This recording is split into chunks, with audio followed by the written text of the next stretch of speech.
Direct সেলিংয়ে নিজের ব্যবসাকে কি নেক্সট লেভেলে নিয়ে যেতে চান? তাহলে কিন্তু একটা স্কেলে আপনাকে মাস্টার হতেই হবে, আর সেটা হলো ইনভাইট করার শিল্প। চলুন আজকের এই বিশ্লেষণে আমরা পুরো প্রক্রিয়াটা শুরু থেকে শেষ পর্যন্ত একদম সহজ করে বুঝে নিই।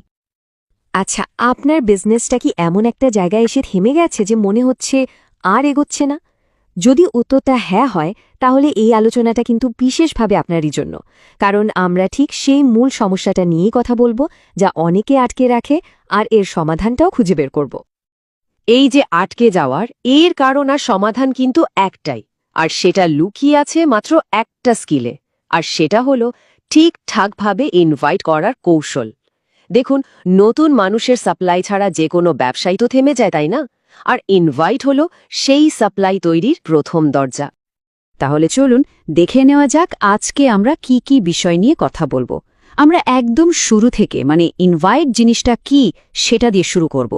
তারপর জানব এটা কেন এত জরুরি, কিভাবে একটা দারুণ প্রসপেক্ট লিস্ট বানাতে হয়, সেখান থেকে সঠিক মানুষ কিভাবে বাঁচতে হয়, আর সব শেষে কিছু একেবারে অব্যর্থ কৌশল আর সঠিক মানসিকতা নিয়ে আমাদের আলোচনা শেষ করব। চলুন শুরু করা যাক। সবার আগে ইনভাইট শব্দটার আসল মানেটা একটু পরিষ্কার করে নি, তাই না?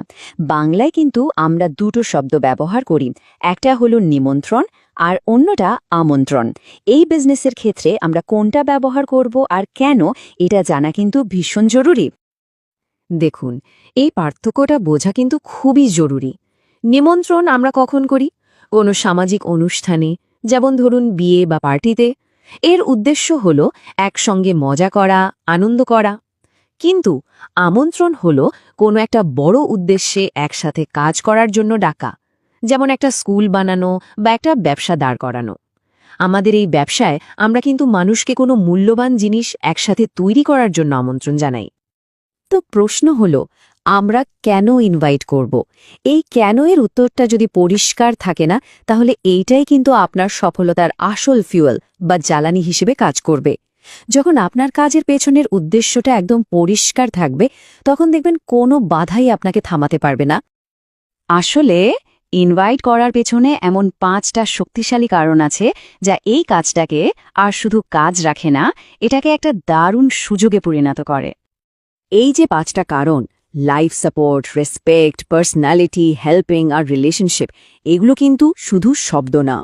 যখন কাউকে আমন্ত্রণ জানানো হয়, তখন শুধু ব্যবসায়ী হয় না, আপনি আসলে কাউকে সাপোর্ট দিচ্ছেন, সম্মান অর্জন করছেন, নিজের ব্যক্তিত্বকে আরও উন্নত করছেন, অন্যকে সাহায্য করছেন এবং একটা দীর্ঘস্থায়ী সুন্দর সম্পর্ক তৈরি করছেন।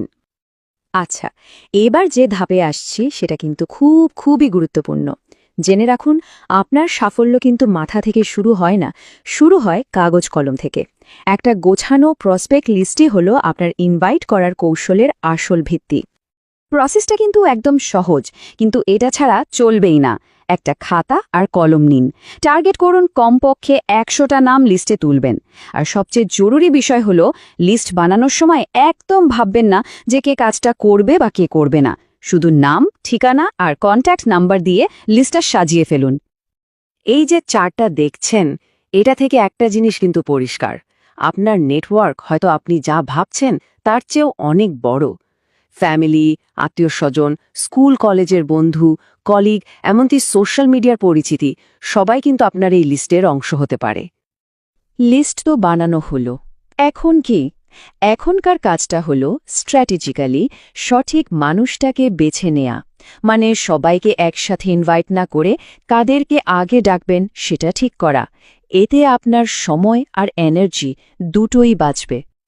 এই স্লাইডটা দেখুন, এক নজরে পুরো ব্যাপারটা পরিষ্কার হয়ে যাবে। কাদেরকে প্রায়োরিটি দেবেন? যাদের বয়স 18-র বেশি, যাদের সাথে আপনার সম্পর্ক ভালো, চরিত্র ভালো এবং সমাজে যাদের সম্মান আছে। আর কাদেরকে আপাতত এড়িয়ে চলবেন? যারা নেগেটিভ কাজে জড়ানো বা সমাজে যাদের সুনাম নেই, তাদের থেকে দূরে থাকাই ভালো। তো এতক্ষণ তো আমরা প্রস্তুতি নিয়ে কথা বললাম, এবার আসা যাক আসল খেলায়, মানে ইনভাইটটা ঠিক কিভাবে করতে হবে।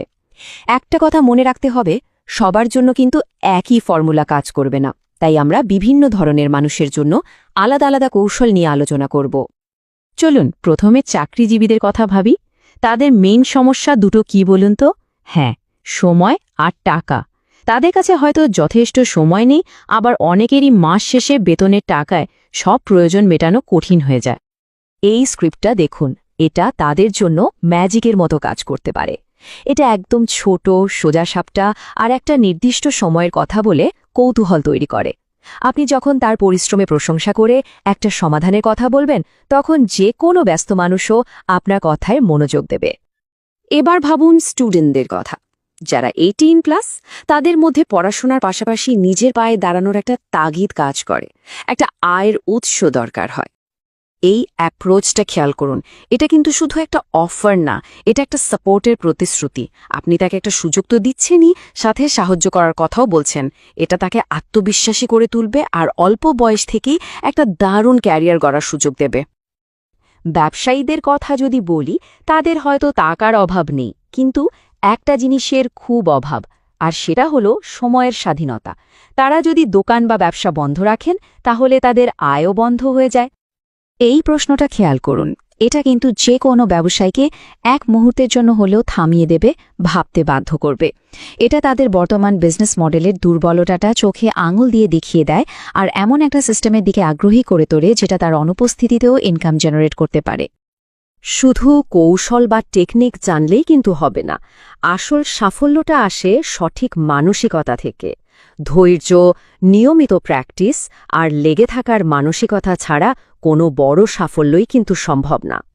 সেরা টেকনিক আপনাকে হয়তো অর্ধেক রাস্তা নিয়ে যাবে, কিন্তু বাকিটা হলো আপনার মাইন্ডসেট।